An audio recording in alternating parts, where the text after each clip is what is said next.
continue talking about our move down to San Clemente. It wasn't really something we planned. Obviously, being a surfer, I love my ultimate goal in life was to get to the beach, but kind of happened.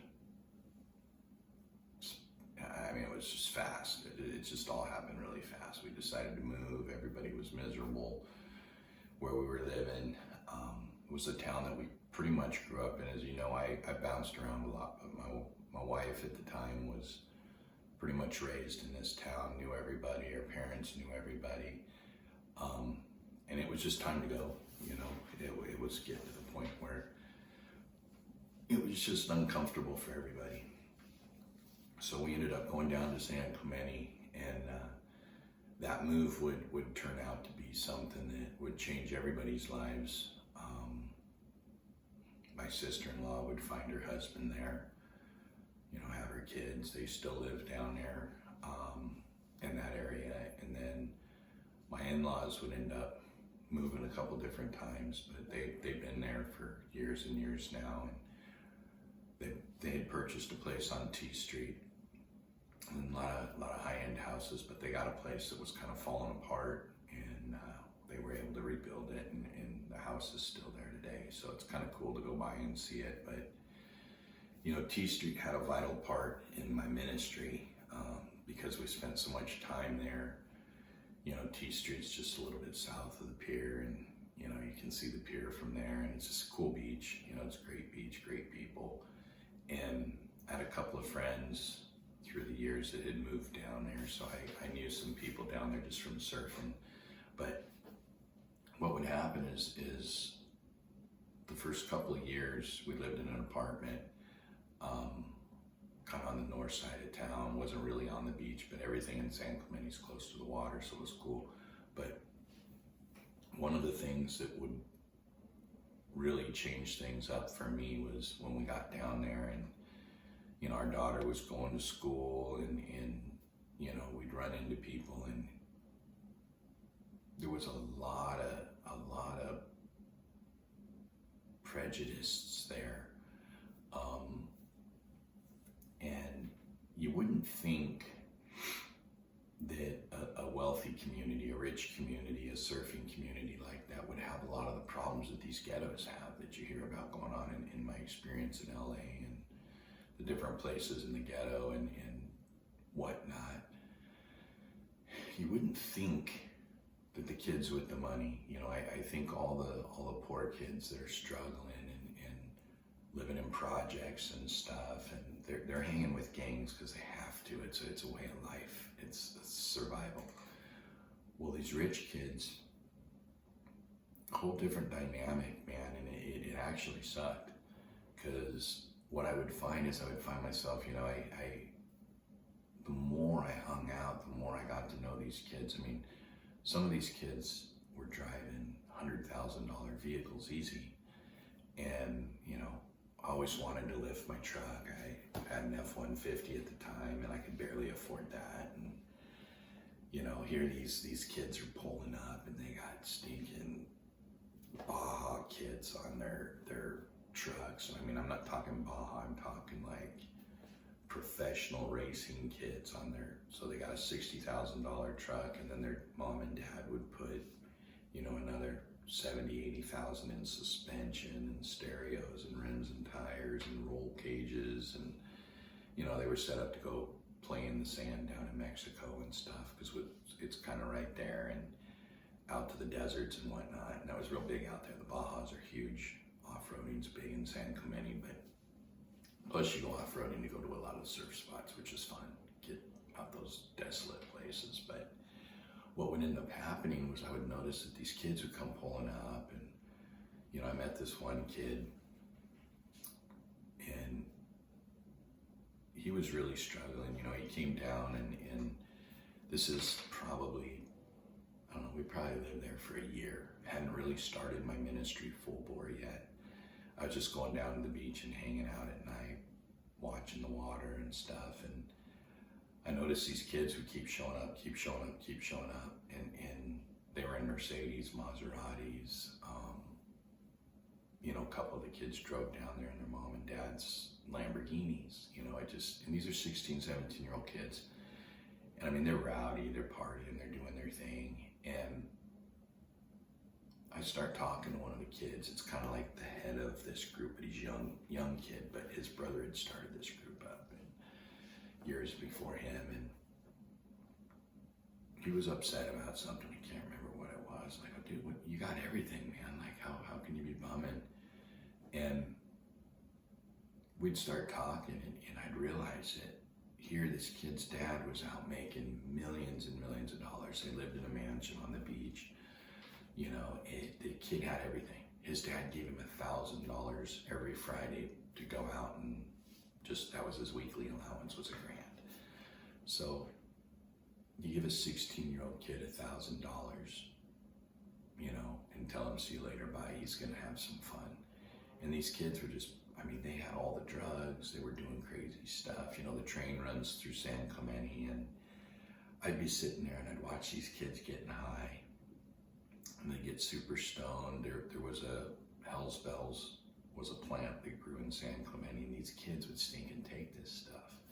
And it was just a flower, and they'd eat this flower from this weed and start hallucinating and doing all kinds of crazy stuff.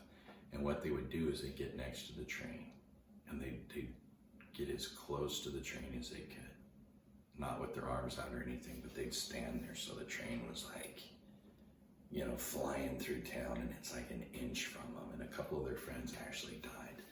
But these kids would do stuff like that, like see how close you could get. I mean, who knows if there's a stinking door handle and you're too tall or too short or whatever, I don't know, clip you in the kneecap. I mean, I just never saw the rush in it myself. But I watch these kids do this stuff, and so I start talking to this kid, and I ask him, I'm like, man, why are you guys doing this, dude? Like, you got everything you want. And that's when he told me, my parents give me $1,000 a week for allowance. I go out, I party, I buy drugs, I do whatever I feel like doing. And he served, he had everything he wanted. And in the winter they'd go snowboard, and they had all the best stuff, and just living the life that all these poor kids wish they had. And here this kid's down there, and he's contemplating suicide. At 16 years old, he's contemplating suicide. And I'm like, why? What's up, dude? Let's talk. And he's like, you don't know me, you don't care about me. And I said, no, I don't know you, but I do care. And I go, I just want to know your story. Like, how can I help? What's going on? And we started talking, man. And this poor kid, his parents were making millions. His dad was a big hoity-toity lawyer guy in town. And he was working his butt off to provide for his kids and his family. He was working his butt off to be a millionaire so he could leave a legacy for his children that he never had. And in the process, his wife was cheating on him. He didn't care. The kids all knew. He was so busy working, he wasn't being a husband. He was so busy working, his kids, one of them was the quarterback of the football team, man, and all-star football player, won all his games, was just a dominator on the field. And he started crying. He said, I'd give all of this up to have my dad on the field with me just once. And that broke my heart,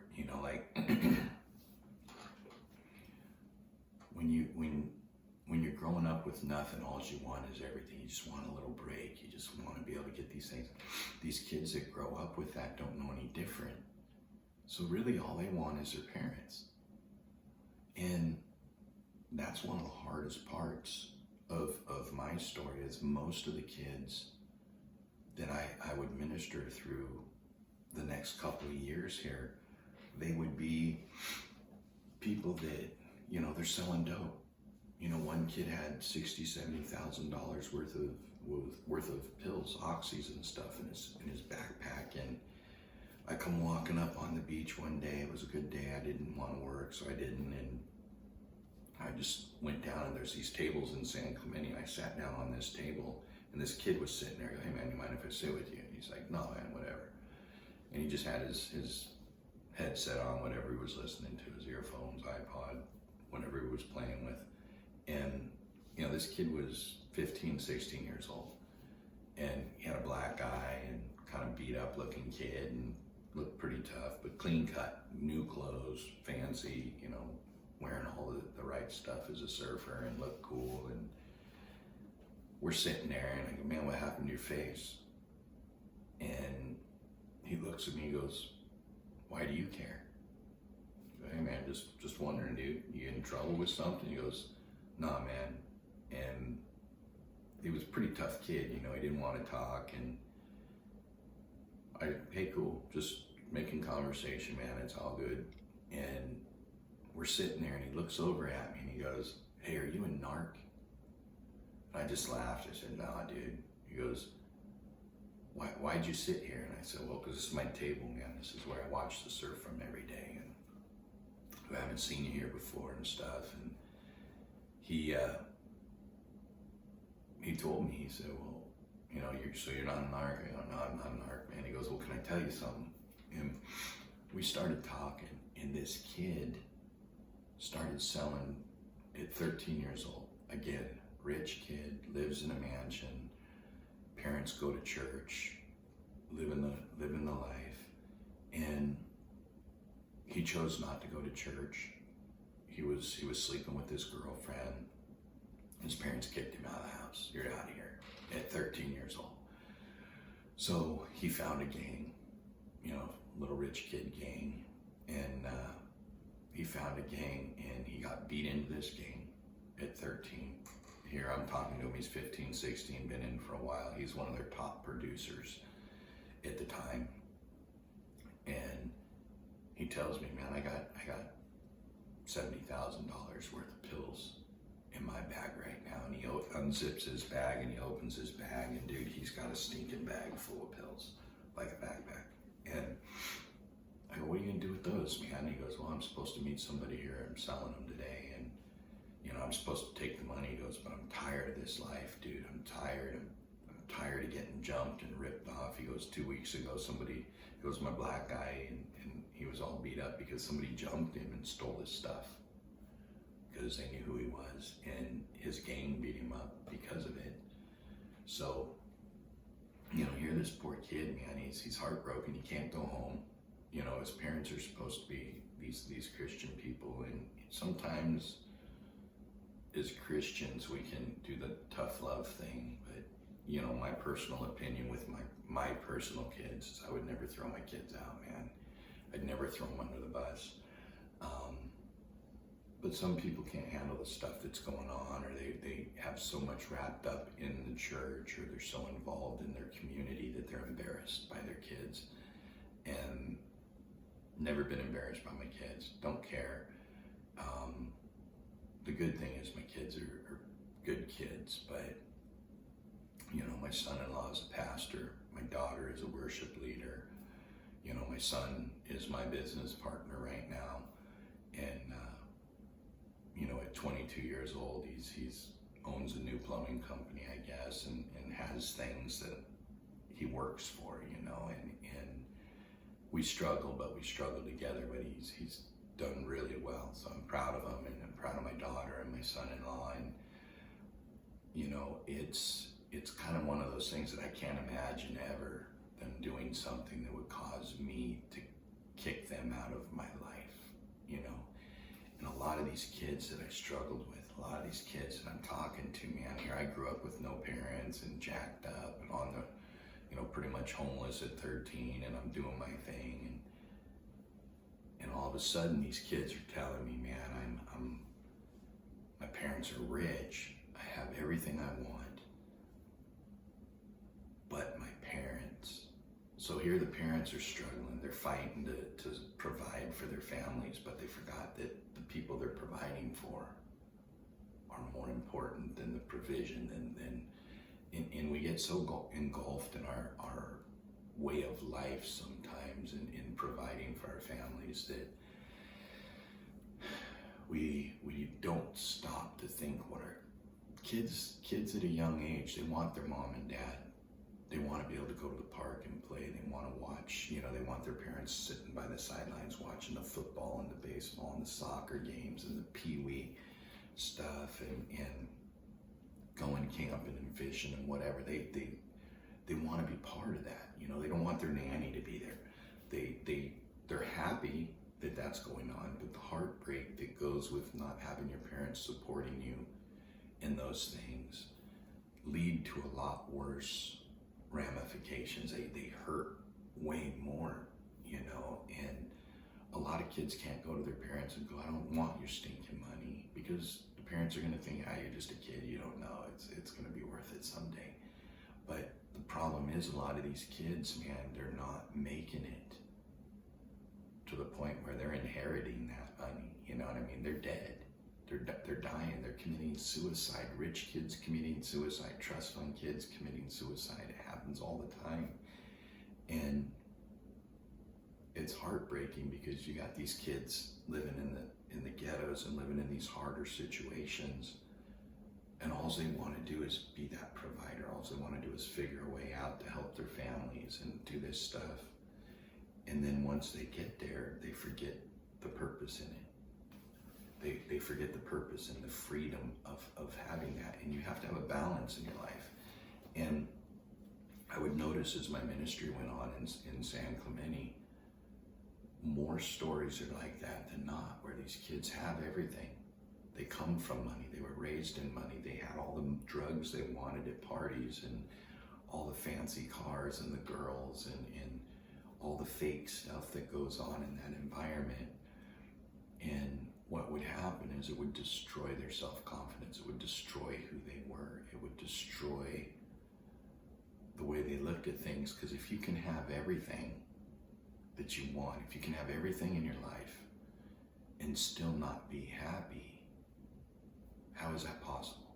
You know, how is it possible to have everything given to you and still be miserable? Well, because it's not about money. You guys, it's not about money. It's not about all that stuff. And these stories in my book are so hard for me sometimes, because I was struggling as a father. I was struggling as a husband to provide for my family. And again, I'm not going to say names or anything, but there's the next video that I'm going to hit on. They're pretty sad. You know, the stories are sad. The things that are going to happen are sad to me. One of them is a friend of mine. You know, we had moved to Victoria, which is the Pier Bowl. We were on the loop going down to the pier, and one of our friends was in his front yard, and some guys came up with a knife and basically held him up in his front yard, got him on his knees, told him they were going to kill him, and his kid was there, his son was right there, little guy. And my buddy, they didn't kill him, you know, but we went to church together. He'd come down and hang out with me at the pier every once in a while. And this was kind of before everything really started in our ministry. And all of a sudden, this guy, man, instead of calling the police, instead of freaking out, what he does is he calls me at like 11 o'clock at night. And he tells me, hey man, I need you to come with me. We need to go talk to these dudes. We need to set them right. They need to hear about Jesus. And he knew that I was into that stuff. So here we go. He just got held up, just got threatened at knife point, you know, threatened to get beat up in front of his kids in his own yard. And this dude's heart was so awesome. And rather than being angry and bitter, he comes to me and says, dude, this is what you do. Let's go help these kids. And the next story is going to do that. I don't want to make these videos too long, but that's going to be what the next video is about, is these two kids that had just gotten out of juvie. They were best friends, and they were going around San Clemente just stabbing and beating whoever they felt like stabbing and beating, and they were just on a rampage. And they had just gotten out of juvie. They had met in jail. It was one black kid and one white kid, and they were just running around town, man, doing their thing. So, and the story gets pretty heavy, but I'll share it with you in the next video. Please subscribe. Please, you know, put some likes, put some comments in there. I'd love to hear from you guys, and look forward to the next video. Is going to start things up.